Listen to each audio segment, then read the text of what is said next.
அஸ்ஸலாமு அலைக்கும். Hi friends, welcomes to mom kitchen. So இன்றைக்கி நம்ம ஒரு சூப்பரான பிரியாணி எப்படி பண்ணுறதுன்னு பார்க்கலாம். அதுக்கு முன்னாடி லைக் அண்ட் சப்ஸ்கிரைப் பண்ணிவிடுங்க. ஸோ பிரியாணிக்கு தேவையான இன்க்ரீடியன்ஸ் பார்க்கலாம் வாங்க. ஸோ நம்ம வந்து ஒரு 4 ஆனியன்ஸு, அதுக்கப்புறமா 3 tomatoes, 4 green chilli powder, salt, sweet பண்ண lemon, curd, ginger garlic paste and some spices, coriander and mint. So biryani செய்கிறதுக்கு ரொம்ப முக்கியமானது சிக்கன் தான். நம்ம இன்றைக்கி சிக்கன் பிரியாணி தான் செய்வோம். சிக்கன் வந்து எடுத்து வச்சுருக்கேன். நான் பிரியாணி செய்கிற ஒரு பேக்ஷாவில் தேவையான அளவு எண்ணெய் சேர்த்துக்கோங்க. எண்ணெய் நல்லா சூடானதுக்கப்புறமா நம்மளோட ஸ்பைசஸ் ஆட் பண்ண போகிறோம். ஒரு பட்டை, 3 ஏலக்காய், 3 கிராம்பு சேர்த்துருக்கோம். கிராம்பு நல்லா இந்த மாதிரி ஆனதுக்கப்புறமா நம்ம வந்து ஆனியனை சேர்த்துக்கலாம். ஆனியனை வந்து நல்லா ஆயிலில் ஃப்ரை பண்ணிக்கோங்க. கொஞ்சம் ப்ரௌன் கலர் ஆற வரைக்கும் நல்லா ஃப்ரை பண்ணிக்கோங்க. நல்லா ஆனியனை கிளறி விட்டுக்கோங்க. ஆனியன் வந்து நல்லா கோல்டன் ப்ரௌன் ஆனதுக்கப்புறமா நம்ம ஜிஞ்சர் garlic paste ஆட் பண்ணணும். ஸோ ஆனியன் வந்து இந்த அளவுக்கு நம்மளுக்கு கலர் போதும். ஸோ இப்போ நான் வந்து ஜிஞ்சர் garlic paste வந்து ஆட் பண்ணிக்கிறேன். ஜிஞ்சர் garlic பேஸ்ட்டை நல்லா மிக்ஸ் பண்ணிக்கோங்க. அதோட பச்சை வாசனை போகிற வரைக்கும் நல்லா வந்து மிக்ஸ் பண்ணிகிட்டே இருங்க. கொஞ்ச நேரம் வந்து மிக்ஸ் பண்ணிகிட்டே இருக்கணும், இல்லைனா வந்து அடி பிடிச்சிரும். ஸோ இந்த அளவுக்கு ஜிஞ்சர் garlic பேஸ்ட் ஆனதுக்கப்புறமா நம்மளோட சில்லி பவுடர் வந்து சேர்த்துக்கலாம்.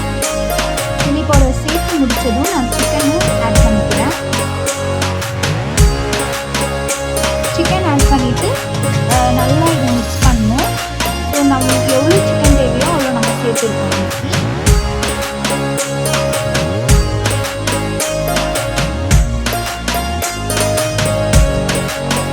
சிக்கனில் இப்போ தேவையான அளவு உப்பு சேர்த்துக்கலாம்.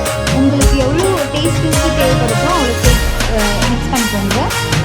ஸோ இப்போ நல்லா வந்து அது கூட நல்லா மிக்ஸ் பண்ணிக்கலாம். சிக்கனில் எல்லாம் அந்த மசாலா எல்லாம் ஒட்டுற அளவுக்கு நல்லா மிக்ஸ் பண்ணி விட்டுருங்க. அப்பப்போ எடுத்து மிக்ஸ் பண்ணிகிட்டே இருக்கணும், இல்லைனா வந்து அடி பிடிச்சிடும். நல்லா மிக்ஸ் பண்ணிவிட்டு ஒரு 2 மினிட்ஸ் அப்படியே கொஞ்சம் நேரம் விட்டுட்டு நல்லா இந்த அளவுக்கு ஆனதுக்கப்புறமா நம்ம வந்து கட் பண்ணி வச்சுருக்கிற தக்காளி, 3 பச்சை மிளகாய் சேர்த்துக்கோங்க. அது சேர்த்துட்டுக்கப்புறமா நல்லா மிக்ஸ் பண்ணி விட்டுடணும். அப்போ தான் வந்து அந்த தக்காளி வந்து நல்லா சாஃப்ட் ஆகிடும். இந்த சிக்கன் கூட நல்லா மெர்ஜ் ஆகிடும். ஸோ இப்போ நம்ம வந்து தக்காளியை நல்லா மிக்ஸ் பண்ணியாச்சு. இதை வந்து கொஞ்சம் நேரம் விட்டுட்டு அதுக்கப்புறமா இதில் வந்து கொத்தமல்லியும் புதினாவும் நம்ம சேர்த்துருக்கோம். இது வந்து ரொம்ப நல்ல ஃப்ளேவர் நம்ம பிரியாணிக்கு கொடுக்கும். ஸோ இப்போ சேர்த்துட்டு ஒரு நல்ல மிக்ஸ் கொடுத்துருங்க. அப்போ தான் அந்த மசாலா அந்த சிக்கன் ஃபுல்லாக இன்ஹேல் பண்ண மாதிரி இருக்கும். ஸோ இங்கே வந்து மிக்ஸ் பண்ணிகிட்டு இருக்க நேரத்தில் பார்த்திங்கன்னா சைடில் நான் வந்து ரைஸ் வந்து ஒரு 80% குக் ஆகுறதுக்கு வச்சுருக்கேன். அப்போ தான் நல்லாயிருக்கும். அதுக்கப்புறமா நம்ம கர்ட் வந்து பிரியாணியில் சேர்த்துருக்கோம். கர்ட் சேர்த்து ப்ளஸ் லெமன் ஜூஸோட அந்த லெமனோட சீட்ஸ் இருக்கக்கூடாது, இல்லைனா அது கசப்பு தன்மை கொடுத்துரும். அதனால் லெமன் சேர்த்துட்டு நல்லா மிக்ஸ் பண்ணிக்கோங்க. நம்ம அந்த சைடு வந்து ரைஸ் வச்சுருக்கோம். அந்த ரைஸ் வந்து ஒரு 80% வந்து குக் ஆகணும். 100% குக் பண்ண விடக்கூடாது. கரெக்டாக ஒரு 80% குக் ஆனதுன்னே நம்ம வந்து வடிகட்டி எடுத்துடணும்.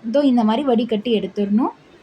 பிரியாணி கொஞ்சம் நேரம் வந்து அந்த சிக்கன் இதெல்லாம் இது ஆனதுக்கப்புறமா அதுக்கு மேலே வந்து நம்ம ரைஸ் போட்டுடுறோம். ரைஸ் போட்டு அதை ஈக்குவலாக வந்து சைட் பண்ணி விடணும். அப்போ தான் வந்து ரைஸ் வந்து எல்லா இடத்துலையும் போகும். நம்ம ரைஸ் பாருங்கள், ஒரு 80% தான் குக்காக இருக்கணும். நம்ம தம் வைக்கும் போது 100% குக் ஆகி நல்லா ரைஸ் உதிரியாகவும் நல்லாயிருக்கும். மேலே வந்து கொஞ்சமாக மின்ட் லீஃபும் கொஞ்சம் ஃபுட் கலர் ஆட் பண்ணுறேன்.